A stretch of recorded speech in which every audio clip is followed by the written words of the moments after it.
Okay, we are live. Gonna give it a couple seconds.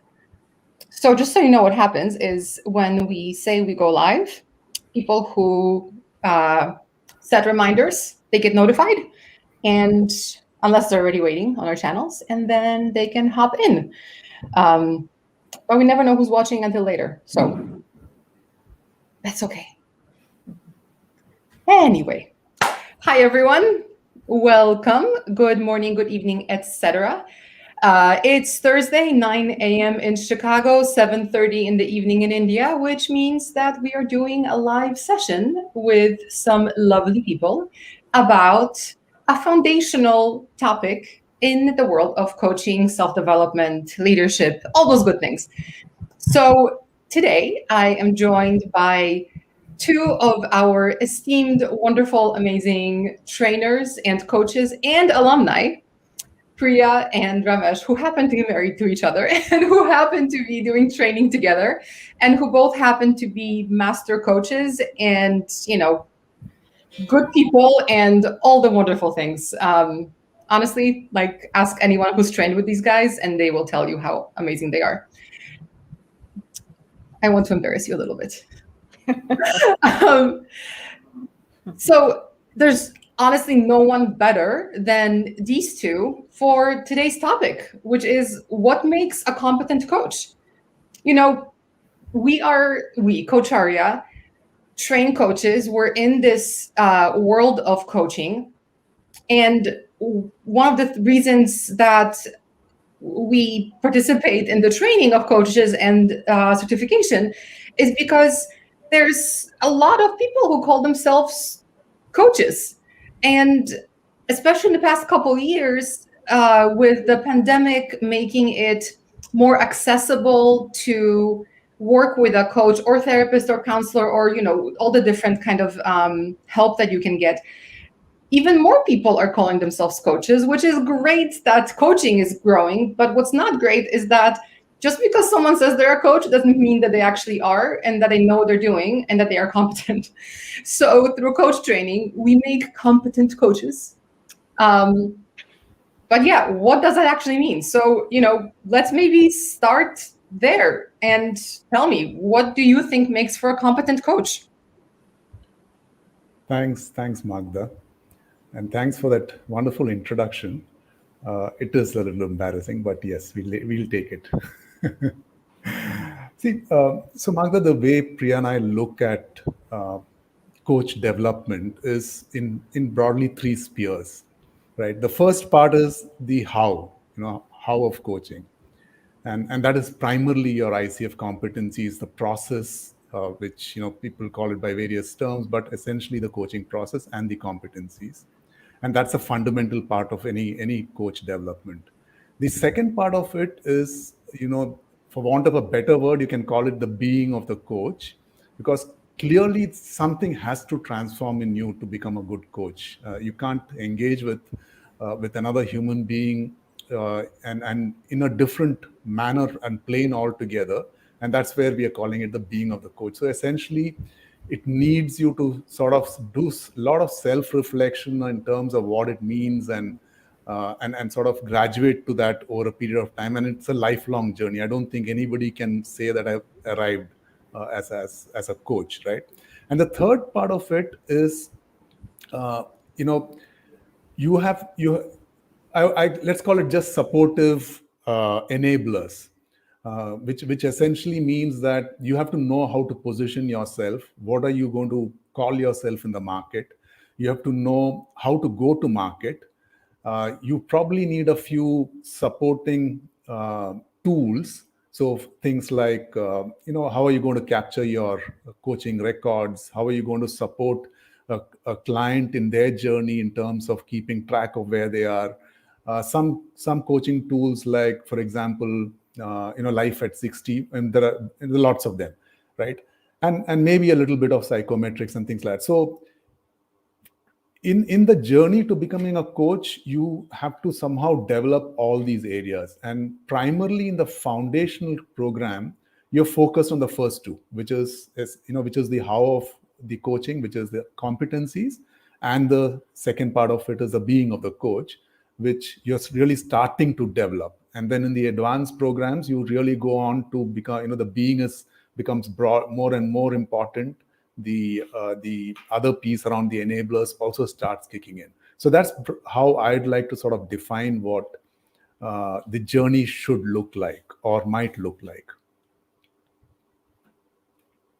Priya, you want to add to that?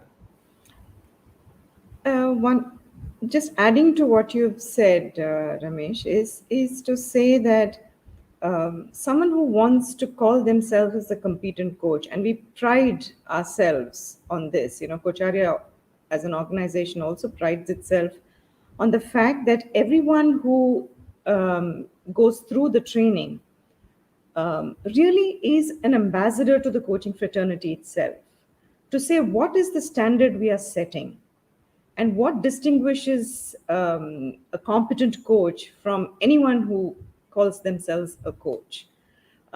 So very clearly, you are an ambassador to the coaching fraternity, and that's something that is very important to remember. And to get to that space, besides what Ramesh said, one of the fundamental things is to be able to look within yourself. So it's a two-part journey. First journey being about the doing, and the second part being about the being. And like Ramesh said, unless we are willing to work within ourselves, it's going to be harder to enable somebody else to do that. Yeah. I like that. And what it's reminding me of is we actually have a few of our junior staff members in coach training right now, and they've only done, I think a handful of classes, maybe 4. And I think because of just their life experience being different, the being is actually the first thing that's coming up. And it's so amazing to see that after 4 classes, like, it's just different people. And yes, I'm talking about you, Sylvester. It's phenomenal to see the way that he's asking questions, the way that he is listening, the way that he holds himself physically. The confidence is already showing, and it's a wonderful thing that, and they say, on airplanes, you shouldn't help others until you put your own mask first. And that's kind of what coach training is, isn't it? You have to really embody the being of the coach before you can help others. Absolutely. And the interesting thing, Magda, is use the word embody. So a lot of our our participants in our programs actually tell us that. I think they learn more from the embodiment of being of the coach, and as trainers. And I think walking the talk, if you might call it, and that's it. It is so visible to others. Really, we don't realize it, but that's what a lot of people tell us. Yeah, it's pretty obvious once you know what you're looking for, right? So we have the 3 different areas that you mentioned, and one question that I get a lot from prospects, I suppose, is, what is the stuff that I need to learn? Like, what's the reading, and what's the kind of practical things? I think people a lot of times expect the journey towards becoming a coach to be quite academic. And especially with the 2 of you, I know that you're not big on using the LMS actively in class, but everybody loves training with you, because I feel like that transformation is so powerful, and in the people that train with you. So I'm just curious if you could talk about a little bit about like the kind of breakdown of the stuff you read, the stuff you hear, the stuff you have to think about, practicing. Like, what are those different bits and pieces that a potential coach goes through, needs to do in order to become a competent coach? So when we talk about coach training, like you rightly said, Magda, a lot of times people think that there's a lot of theory around it. There's a lot of concept, there's a lot of PPTs, and there's content. That's always available, right? You can always read up. You can always listen to a podcast. You can always listen to a TED Talk or read up some place. But what the classroom experience creates is an experience. And double click on experience, the fact that whatever you have learned, how does one apply, how does one relate to that content, how does one experience that? And that is the crux of the learning. So you'll hardly find us using concepts or PPTs. It's just a supporting aid to kind of nail down a point, perhaps. But what we do a lot is offer at the end of maybe a classroom session, couple of basis the topic that has emerged for that day. To support that learning or to embed that learning or to get you more curious about it, there are some recommendations, very specific recommendations we offer between sessions for people to read, to hear, and come back with what in that resonated with you. Never mind what it actually says, but what in that really resonated for you. What's your learning from that? And that becomes an iterative process, right? Through the we have a schedule, we have a plan, but you may find that in this particular session, hey, there's something else that's just emerging for the group. So there's a lot of working with the here and now. And that can be quite a powerful experience for the group as such. LMS is available. There's huge resources. Kocharya has collected and stored huge amount of resources. So sometimes it's about reading something and coming back. But the classroom is not used for that. The classroom is simply for the experiential, interactive conversations that trigger the transformation. So, so by definition, a competency is something which has to be learned through practice. You can't learn a competency by theory. There's no way you pick up competencies, right? So that's the primary focus. So you are helping everybody build those competencies. The other thing, Magda, is that, so Priya's been doing this for about 6 years now. I joined her 3 years back, right?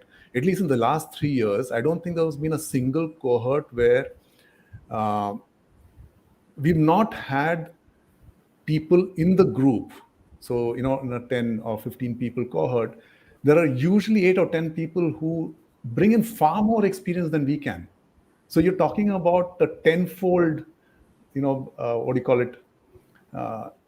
level of experience in the room, which is really what we need to harness as facilitators. So I don't think we are trainers. I think we are facilitators more than any sort of training. And so that's the piece. So a lot of conversations, a lot of sharing, a lot of views, a lot of disagreements. All of it happens, but finally, I think everybody learns through that.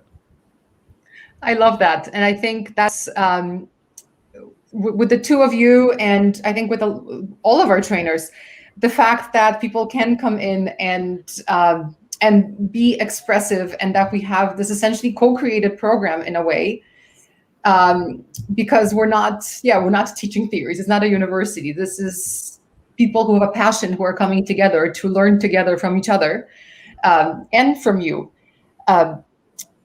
One thing I want to ask is, because everything is so discussion based, and you mentioned, competencies, you develop them through practice, not through reading.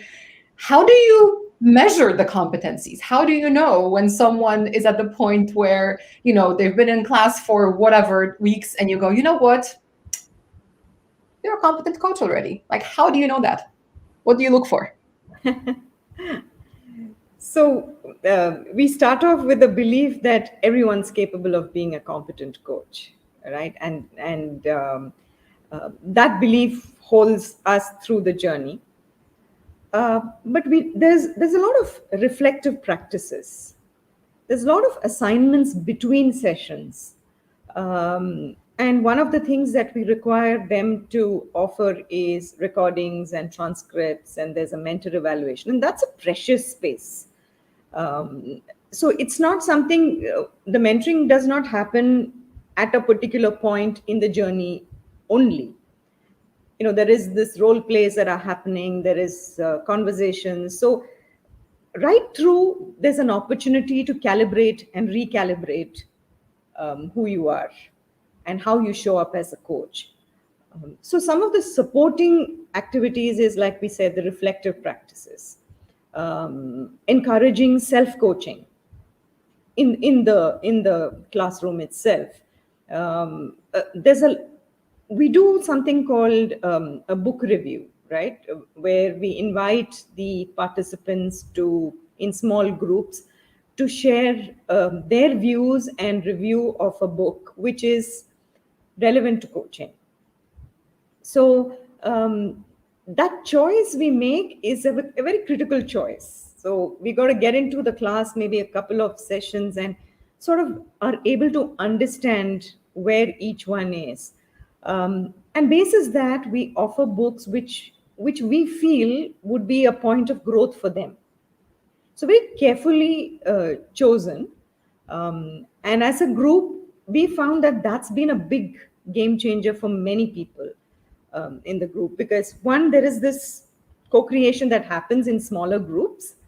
There's greater connection and conversation.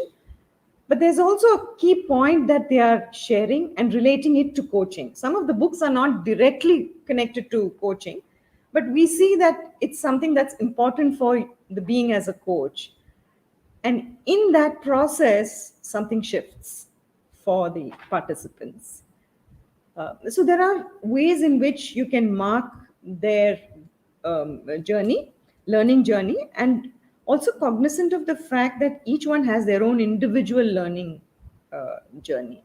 So you can't expect everybody to peak at a certain point after so many classes, right? They all go through their own individual learning cycles. So that's during coach training. What happens, let's say people complete the coach training, they've passed all the assignments, they get their credential. And let's focus on ACC credential, because that's the most common one that people end up pursuing. Tell me what a competent coach, how will a competent coach continue with their learning and their development versus, no versus, how would a competent coach continue with their coaching development? So the journey beyond, let's call it training for want of a better word, right? I don't like the word training, actually, Magda. Me neither. Let's find a different one. But we have to speak the language of the people. Right. So I think the journey beyond that is actually getting hitting the ground and starting to really do coaching work, because you can't learn without real life coaching. And every client you talk to or every client you work with is completely different from the next one. So learning is the only way to do it is to go into actual coaching engagements. The second part of it probably is, there's so much of action in the coaching space. I mean, whether it is the ICF events, whether it's Coacharia's events, there's so much. There's just being part of it, you learn so much. I mean, I think that itself is a great space to be. The third is, I think, it is important for coaches to sort of figure out what they really stand for. How are they going to position themselves? It's a cluttered space. And if you're really serious about becoming a professional coach, that clarity has to emerge. And the only way that clarity emerges is to work with real clients. You cannot get that clarity, through sitting down and scribbling something on a paper. It doesn't happen. You have to work with people to find out what you really stand for. I'd like to add here, one of the things that we look at in the program is also about asking, the questions are asked, but we embody the coaching mindset. So we are curious and asking a question back. So what they learn in that process is also to continuously question, inquire from a curious space, and continuously ask themselves, what more, how else can I support my client. So any challenging client, the invitation is to go, what happened to you there? So beyond the classroom hours, it's really about sustaining that inquiry and sustaining and keeping an open mind to learning, and looking at everything as an opportunity to learn and grow as a person. And that informs who you are and how you are coaching. And before I forget, the most important thing, we sort of encourage people to journal right from the first class onwards. And I think most people actually continue doing that. I think people find a lot of value in that. That's a self-reflective piece. I love that. And I definitely think that the journaling and reflection helps. And we see that and we get that feedback from our learners. I do think that this is a good place to stop because 20 minutes is what we said. Do you have any closing thoughts you want to share about being a competent coach and what steps people can take to become a competent coach? So if you decide to become a coach, I think it's important to recognize the effort, in terms of time, in terms of commitment, to be able to become a competent coach. And the entire group, entire Coacharya fraternity is available to leverage, to harness. And, we celebrate competent coaches because that's what we stand for, right? Yeah, absolutely. I think it's hard work. It's really that. And trusting oneself. I think we forget that sometimes. We just forget to trust ourselves. We can do it. Trust ourselves. And you know what kind of echoing on your curious inquiry and constant questioning, the coaches that I've interacted with that I think are the best coaches are the ones who kind of say, no, I don't know. And they don't just say it. They're the ones who actually mean it, because as coaches, our job isn't there to tell people what to do or what to think. We're not coming into the relationships as experts. That's not our job. Absolutely. Our job is to discover and to explore and to listen and to spark the curiosity in people as well. And the most people like yourselves, whenever I have a conversation with you, you're much better at the silences than I am. And you ask amazing questions versus like, well, Magda, here's how you should do this. So yeah, humility and hard work and curiosity. And being authentic, right? Authenticity is at the base of it all. Yeah. Excellent. Thank you so much, Priya and Ramesh. It's lovely to talk to you as always. And thank you everyone who's watching or watching this later. Priya and Ramesh are two of our regular, amazing, wonderful trainers.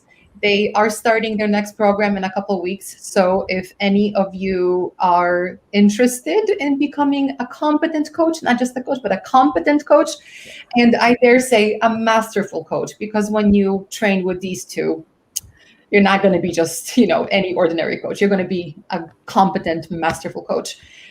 Please reach out to us, coacharya.com. You can always email us. You can always contact us via the website. You can Twitter at us. You can whatever at us.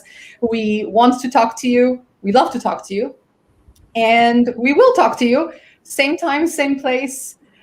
Thursday, 9 a.m. Central, 7:30 p.m. India. And I will be back here with another wonderful member or two of our coaching community discussing some other topics. So I will see everyone here next week. And for now, Priya and Ramesh, thank you so much for your time and for all the hard work you do and the contribution that you have made and continue to make to the coaching community. We really appreciate you.